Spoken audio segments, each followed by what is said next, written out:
بسم اللہ الرحمن الرحیم۔ السلام علیکم ناظرین، خوش آمدید ہے آپ کو میرے چینل پہ۔ تو آج کی کہانی شروع کرتے ہیں۔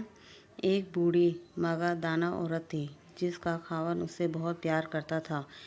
اس عورت سے اس کی خوشیوں بھری زندگی کا راز پوچھا گیا کہ آیا وہ بہت زیادہ لذیذ کھانے پکاتی ہے، یا اس کا خاوند اس کے حسن و جمال پر فدا ہے، یا وہ بہت زیادہ بچے پیدا کرنے والی خواتین رہی ہیں، یا پھر اس کی محبت کا کوئی اور راز ہے۔ عورت نے جواب دیا، خوشیوں بھری زندگی کا اسباب اللہ سبحانہ و تعالیٰ کی ذات کے بعد خود عورت کے اپنے ہاتھوں میں ہے۔ عورت چاہے تو وہ اپنے گھر کو جنت بنا سکتی ہے، اور اگر عورت چاہے تو جہنم بھی۔ مت سوچے کہ مال اور دولت خوشیوں کا سبب ہے۔ تاریخ میں کتنی ہی مالدار عورتیں ہیں ایسی ہیں جن کے خاوند ان سے کنارہ کش ہو گئے ہیں۔ نہ ہی بہت زیادہ بچے پیدا کرنے والی عورتیں ہونا کوئی بہت بڑی خوبی ہے۔ کئی عورتوں نے 10 بچے جنے مگر وہ اپنے شوہروں سے کوئی خصوصی اتفاق و محبت نہ پا سکیں، بلکہ نوبت طلاق تک جا پہنچی۔ اچھا کھانا پکانا بھی کوئی خوبی نہیں ہے۔ سارا دن کچن میں کھانا پکانے کے باوجود بھی عورتیں خاوند کی شکایت ہی کرتی نظر آتی ہیں۔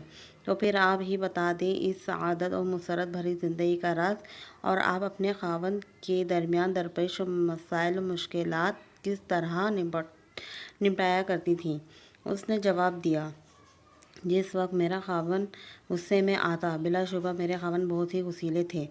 میں ان لمحات میں نہایت ہی احترام کے ساتھ مکمل خاموشی اختیار کر لیا کرتی تھی۔ احترام کے ساتھ خاموشی سے یوں آنکھوں سے حقارت اور تنزیہ پن بھی نہ جھلکے۔ آدمی بہت عقل مند ہوتا ہے، اسی صورتحال کو بھانپ لیتا ہے۔ اور اس نے کہا، ہرگز نہیں۔ بول چال چھوڑ دینے کی عادت انتہائی گھٹیا اور خاوند سے تعلق کو بگاڑنے کے لیے دو رخی تلوار کے مانندے ہے۔ اگر تم خاوند سے بولنا چھوڑ دیتی ہو سکتا ہے شروع میں اس کے لیے تکلیف دہ ہو۔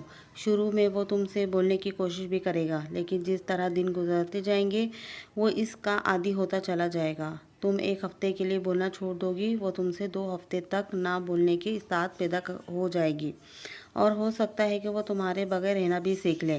خاوند کو ایسی عادت ڈال دو کہ تمہارے بغیر اپنا دم بھی گھٹتا ہوا محسوس کرے، گویا تم اس کے لیے ہوا کے مانندے ہو، گویا تم وہ پانی ہو جو پی کے زندہ رہتا ہے۔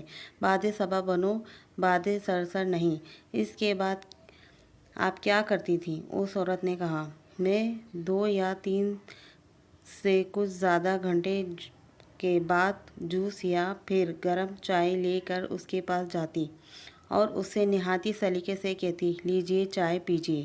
مجھے یقین ہوتا تھا کہ وہ ان لمحوں میں چائے یا جوس کا ممتحن ہوگا۔